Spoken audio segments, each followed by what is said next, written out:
Let me introduce another presentation which is going to be presented by foreign lecturer from Helsinki, Jukka Kortti, who is associate professor at University of Helsinki and a media and intellectual historian. Please.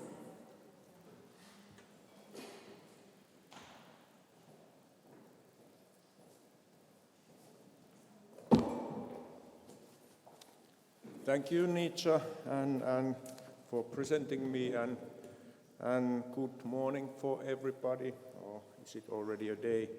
And first I want to thank Professor Popecin for inviting me to this event, although when he asked me during the summer, I was thinking, well, I have not done much studies on biographies, but then I understood quite shortly that, well, actually I have done a lot of biographies, at least used biographies.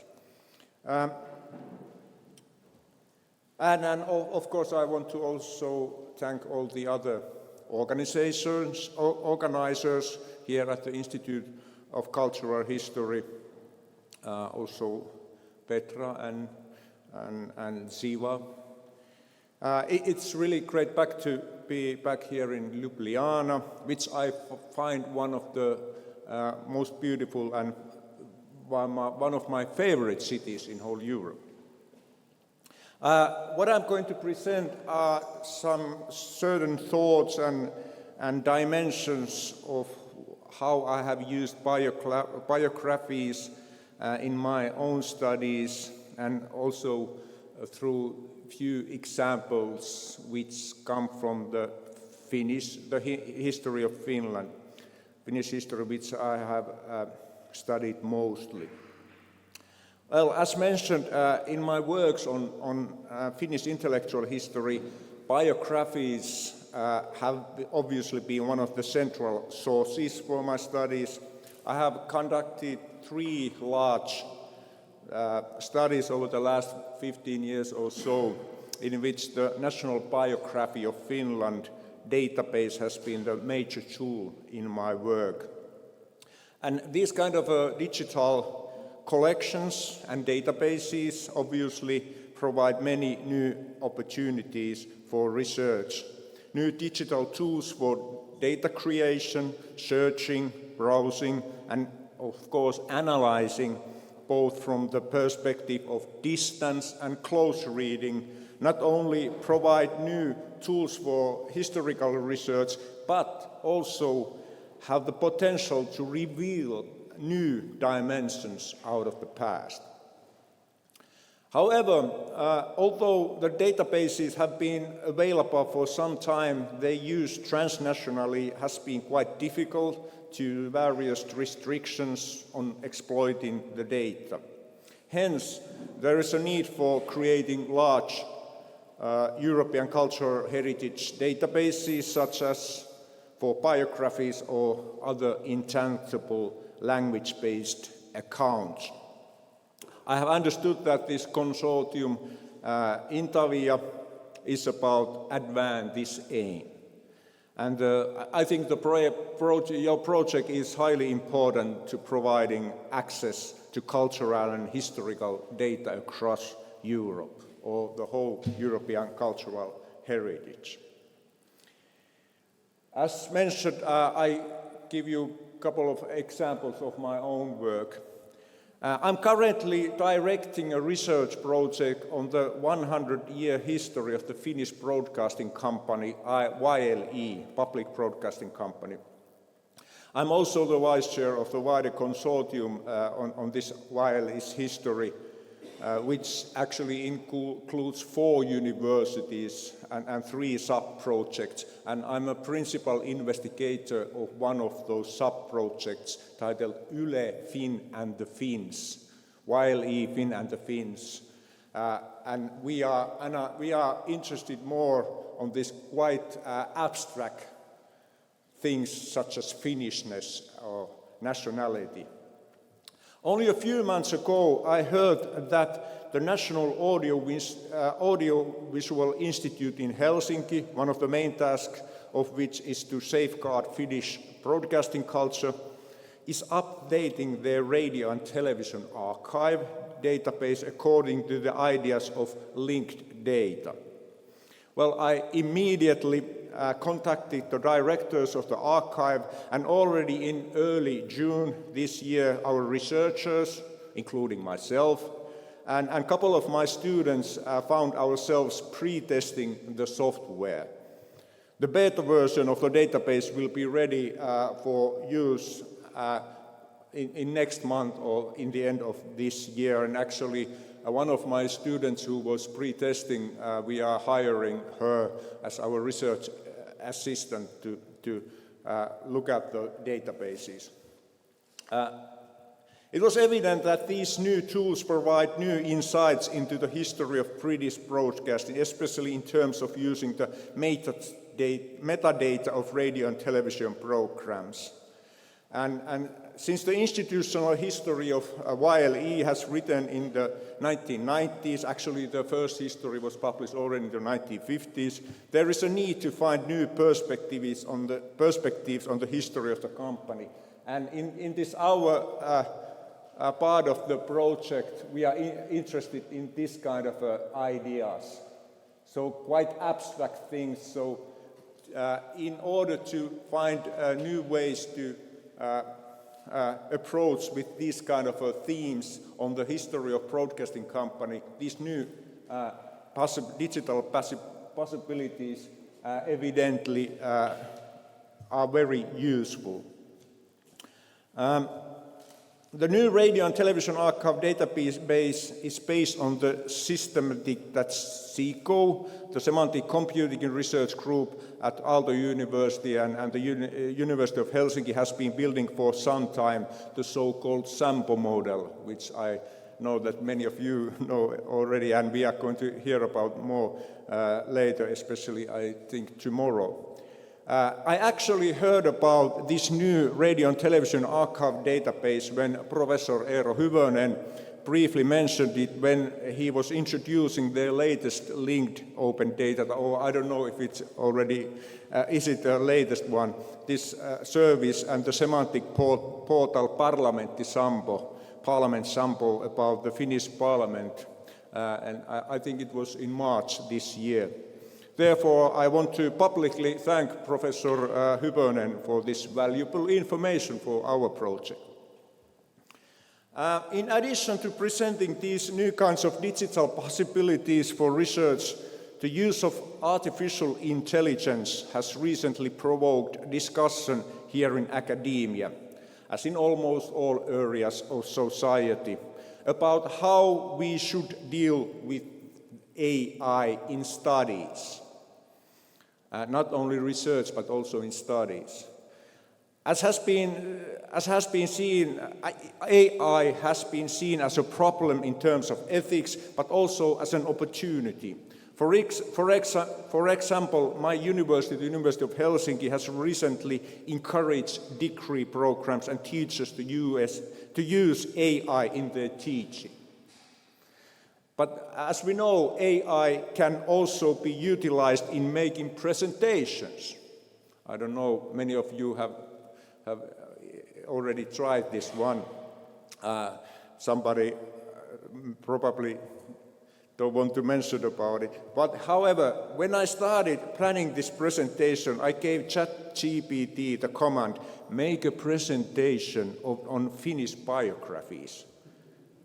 And ChatGPT provided a skeletal outline titled Exploring Finnish Biographies, a journey through remarkable lives, divided into 16 slides.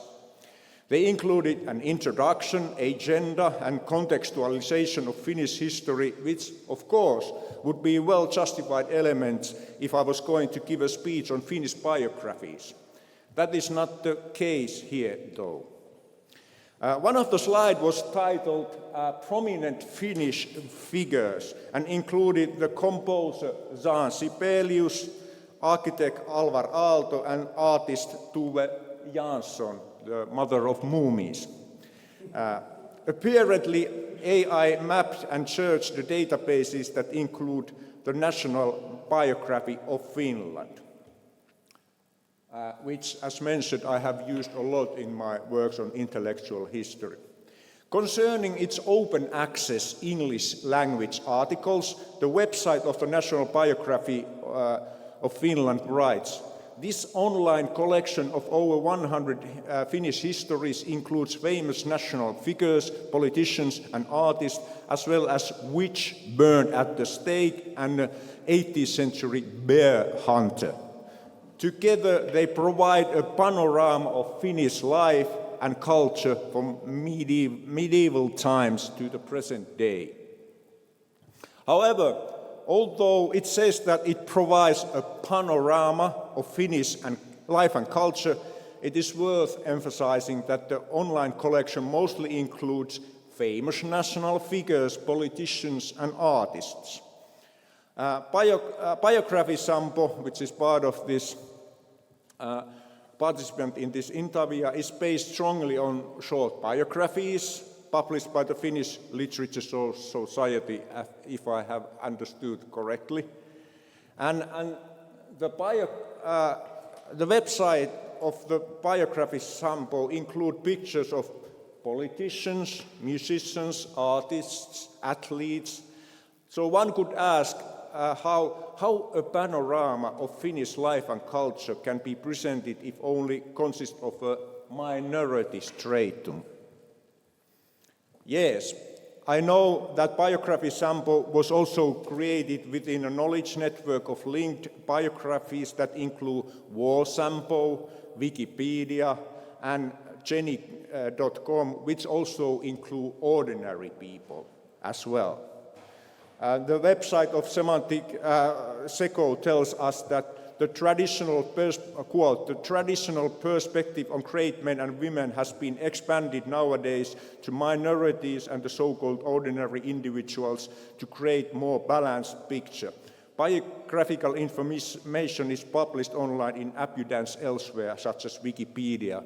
And as I look at the program tomorrow, I think we are going to hear more about this using this Wikipedia, which is very interesting, as well as everything in this symposium.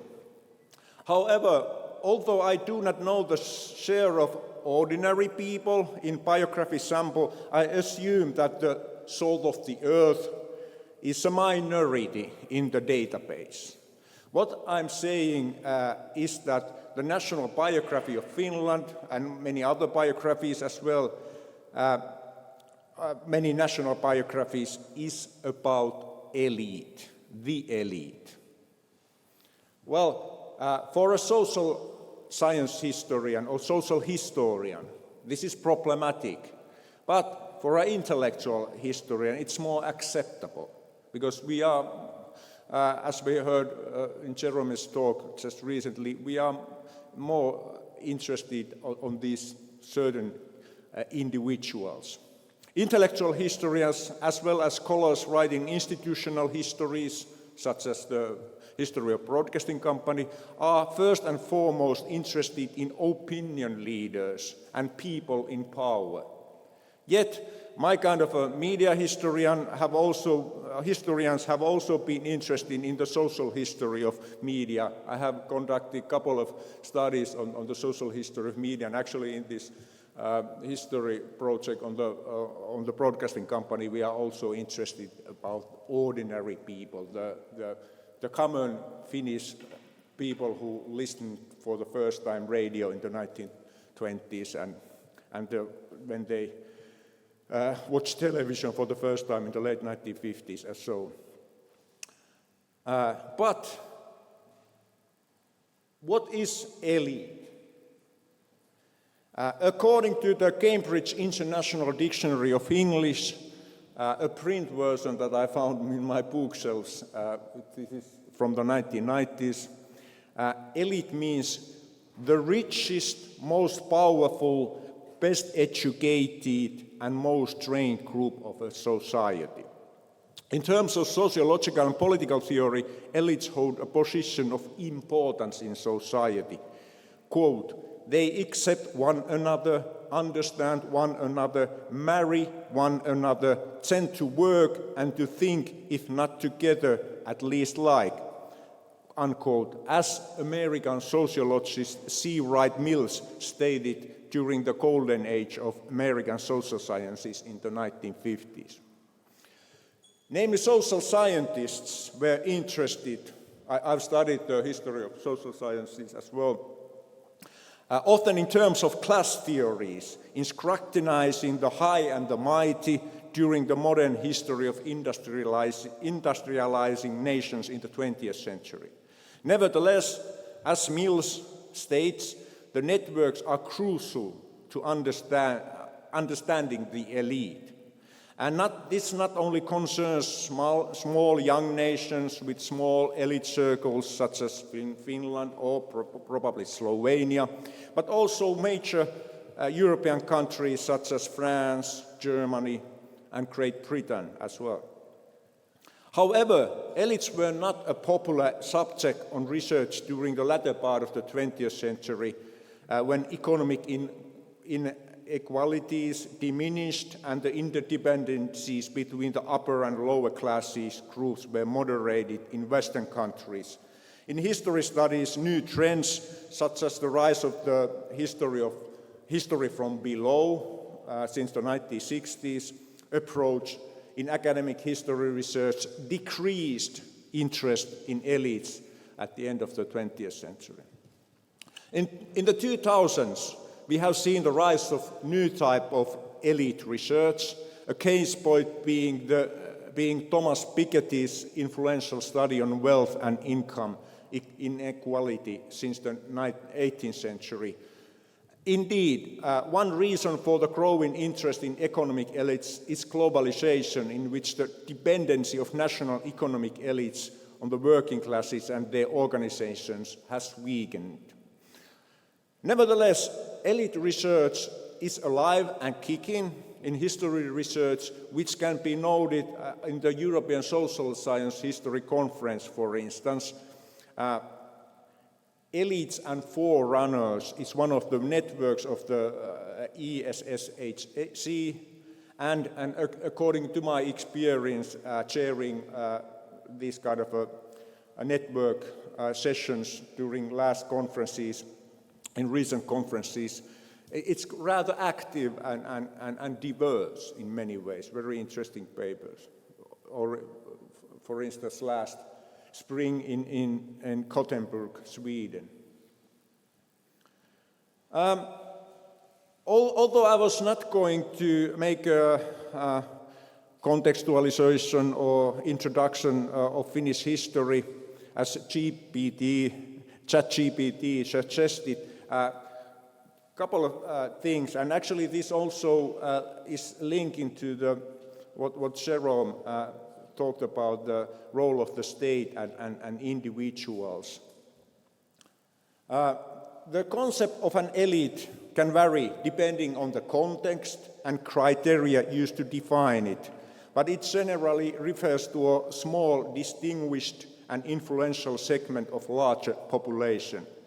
And one elite group that this definition applies to perfectly is the intelligentsia, which I have studied in recent years, especially the university elite. When intellectual historian Ron Eierman refers to the intelligentsia, he means a historically specific stratum. Quote, intellectuals are first of all that social category which performs the task of making conscious and visible the fundamental notions of a society. Although the link between elites and the stratum of intelligentsia is not automatic, cultural, political, bureaucratic, and other elites can be conceived of as composing part of the whole called the intelligentsia. When it comes to the biographies as well as prosopography studies, intellectuals comprise a major share of the databases. In Finland, their role is historically even more important than in many other countries. In particular, the university intellectuals and the state have lived in symbiosis in an extraordinary way. And this relationship is illustrated more clearly than perhaps in any other country in the deliberate design of the Helsinki Senate Square. How many of you have visited Finland or Helsinki? Okay, most of the tourists firstly go to the Senate Square. When you go next time, please look at the buildings. The original university building, okay, where's the point? Here. No.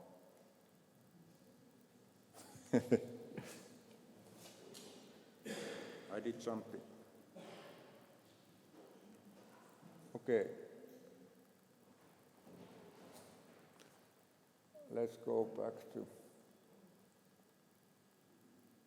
So the original university building there in the left and the first Senate were situated opposite each other in similar buildings, with only difference being the university's Ionic colonnade representing Greece or Hellas, and the Senate's Corinthian colonnade representing Rome. So this is the most physical, tangible outcome of this really close symbolic relationship with state and university. There are many reasons why the Finnish educated class has traditionally been close to the state, and one fundamental reason is the importance of German idealism, as theorized by the Finnish statesman and philosopher J.V. Snellman, because Finland was a very young nation, still part of the Russian Empire during the 19th century, when the international rise of nationalism. And I know that the history of Slovenia, that you also have this kind of a rise of nationalism in the 18th century, 19th century, when the international rise of nationalism following the Hegelian ideas of Weltgeist, the superiority of the state and overall emphasis on Bildung, influenced the nation-building project of the intellectual class. And for Snellman, a university should educate people for the service of the state. The contribution of the academic elite to nation-making has been even more significant in Finland than in many other European young nations, and the university elite has been the subject first and foremost to the state. In the end of his presentation, Jerome also mentioned about autobiographies, which are also quite very important, because they come so, of course, too close to the biographies, and also because they are something that is really between the private and public spheres. The biographies written about elites, and usually also those written about ordinary people, are public. They are meant to be read by everybody. And in academic history research, such biographies are usually not enough to make a coherent account of a person or a group. Not to mention an entire era. In terms of historical method, meaning a systematic body of principles and rules critically designed to present the synthesis of the past, the data should be more diverse than that from a single source, which often provides a narrow or biased reading of history. One often used way to broaden the scope of sources in intellectual history research is to utilize the diaries and letters written by authors, artists, academics, and other opinion leaders. The writing of diaries and letters has its roots in the 17th century, but along with diaries and along with the privatization of modern bourgeois everyday life, such writing increasingly focused on introspection during the 19th century. As genres of writing, diaries and letters have been loosely defined as being autobiographical. Historically, the boundaries between these two types of writing are vacuum and shifting. Although the diaries and letters are basically personal and intimate writings, they could also be written knowing that they will be read by wider audience in the future. This is often the case with politicians and diplomats whose letters, but also diaries, are part of their communication activity in their work. Indeed, the line between private and public in autobiographical writing is vacuum. As French microhistorian Alain Corbin has noted, the social and environmental context of a writer is always present in his or her writing as mute spirits. Concerning the diaries of politicians, one of the major publications in Finnish political history is the diaries of the former president of Finland, Jukka Kortti, published in the mid-1980s. They were kept secret for over a quarter of a century. Here are the diaries published. They were secret over a quarter of a century because President Paasikivi revealed his true negative thoughts about the Soviet Union in his diaries. And so their publication was considered politically dangerous during the Cold War. And I don't know if you know, but the Finnish Cold War era has often been described by the term Finlandization, meaning the process by which a small independent country was forced to abide by the politicians and policy rules of a larger, more powerful country, namely the Soviet Union. The diaries are still a major source for the Finnish political history of the early Cold War. Nevertheless, when Paasikivi rewrote his diaries from his years as prime minister and president before his death, he likely thought of them as potentially publishable in their original form. Indeed, the diaries hardly address his private life at all, so they are meant to public at the same time. One of the editors of Paasikivi diaries was the historian and public intellectual Matti Klinge, and I noticed that in Biography Sampo you also have Slovenian option for language, so it's in Slovenia. Matti Klinge, who passed away earlier this year and who published his 24-part public diary between the years 1999 and 2023. In the diaries, he combines, condenses, and experiments with his thoughts following the classical essay tradition. In addition, Klinge also published a 6-part massive autobiography between the years 2012 and 2021, so just like this one. And they are excellent source for the study of Finnish post-war intellectual history, albeit highly biased. And that's what we also always need to remember when we use autobiographies. The ambiguous border between private and public has been one of my research interests in studying intellectual history, especially the cultural public sphere. I'm not going to go very deeper on this theoretical discussion, but my idea, referring of course to Jürgen Habermas, but also to the sociologist from Weimar era, Ernst Mannheim, is that the cultural public sphere originated in a closed, more private sphere, that of the saloons and associations. In these circles, intellectuals developed themselves morally as humans before they entered the more public, political public sphere. Autobiographical writing, especially letters, was part of this process that intellectuals used to create their philosophies of life, which we were able to read from publications in periodicals, which I have personally have studied, newspapers, essays, short stories, plays, novels, film scripts, etc. Couple of ideas what I think how this future of biography studies could provide for this kind of a ordinary intellectual or media history as I am, and not a real digital historian, I must say.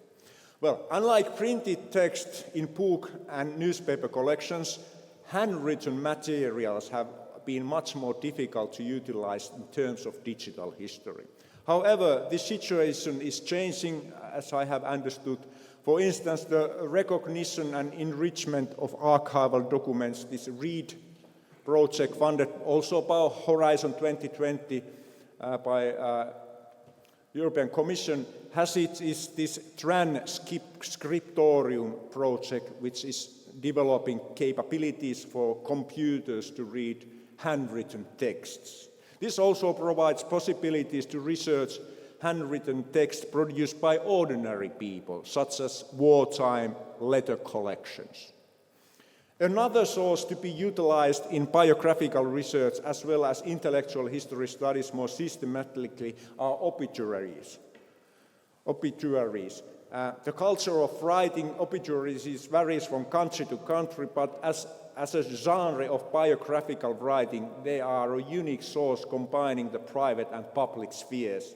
Thus, the creation of probably there also already is that kind of a network, but I think that the creation of this kind of a transnational database of obituaries could also further intellectual history research in the future.